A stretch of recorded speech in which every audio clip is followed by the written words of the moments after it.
नवी मुंबई के दिवाले गांव में नारली पूर्णिमा का पर्व कोली समाज ने पूरे पारंपरिक उत्साह और धूमधाम के साथ मनाया। नारली पूर्णिमा को कोली समाज के लिए खास महत्व माना जाता है, क्योंकि बारिश के मौसम में मछली पकड़ने पर रोक के बाद इस दिन से दोबारा समुद्र में मछली पकड़ने के नए सीजन की शुरुआत होती है। इस परंपरा के तहत दिवाले गाँव के कोली बांधव ढोल बाजे की गूंज के बीच समुद्र किनारे पहुंचे। समुद्र की विधिवत पूजा अर्चना करने के बाद समुद्र को नारियल अर्पित किया गया और सुरक्षित एवं सफल मछली पकड़ने के मौसम की कामना की गई। समुद्र में नारियल अर्पित करते हुए कोली बांधवों ने अपनी वर्षों पुरानी परंपरा को निभाया। इस दौरान महिलाओं, पुरुषों और बच्चों की बड़ी संख्या में मौजूदगी रही। लंबे समय से इस पर्व का इंतजार कर रहे कोली समाज में नारली पूर्णिमा को लेकर जबरदस्त उत्साह और उमंग देखने को मिली।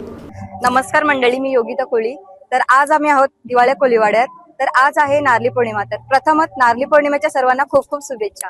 नारली पौर्णिमा बोललं तर कोळ्यांचा एक सोन्याचा दिवस असतो। या दिवशी दर्या राजाला सोन्याचा नारळ अर्पण केला जातो व प्रार्थना केली जाते की हे दर्या राजा शांत हो आणि आम्हा कोळ्यांचं नागवाचं दर्या राजात जे काही जीवन आहे त्याचं तू रक्षण कर आणि कोळी बांधवांना भरभरून मच्छी दे आणि त्यांचं रक्षण कर। हे आता आम्ही सेलिब्रेट करतो। हे 12वे वर्ष आहे जे आम्ही नारली पौर्णिमा खूप जल्लोषात मोठ्या उत्साहात साजरा करतो। पूर्ण जर तुम्ही बघत असाल गाव पूर्ण आमचे नाकवा नाकवीन पूर्ण सजले आहेत। पूर्ण पारंपरिक वेशभूषात आम्ही आलो आहोत आणि पूर्ण गाव पूर्ण लहान मुलांपासून ते मोठ्यांपर्यंत या समारंभात सहभागी असतात आणि खूप जल्लोषाने डान्स असतात। आपले सर्व कोळी पारंपरिक नृत्य त्याच्यावर साजरे केले जातात। नमस्कार, मी प्रवीण कोळी आणि मी नमस्कार, मी प्रवीण कोळी। जो आम्ही दिसतोय दिवाळा कोळीवाड्यातून आम्ही आमचा नारली पौर्णिमेचा एक सण तुमच्या समोर सादर करणार आहोत आणि खूप मोठ्या उत्साहात जल्लोषात आम्ही सादर करतोय।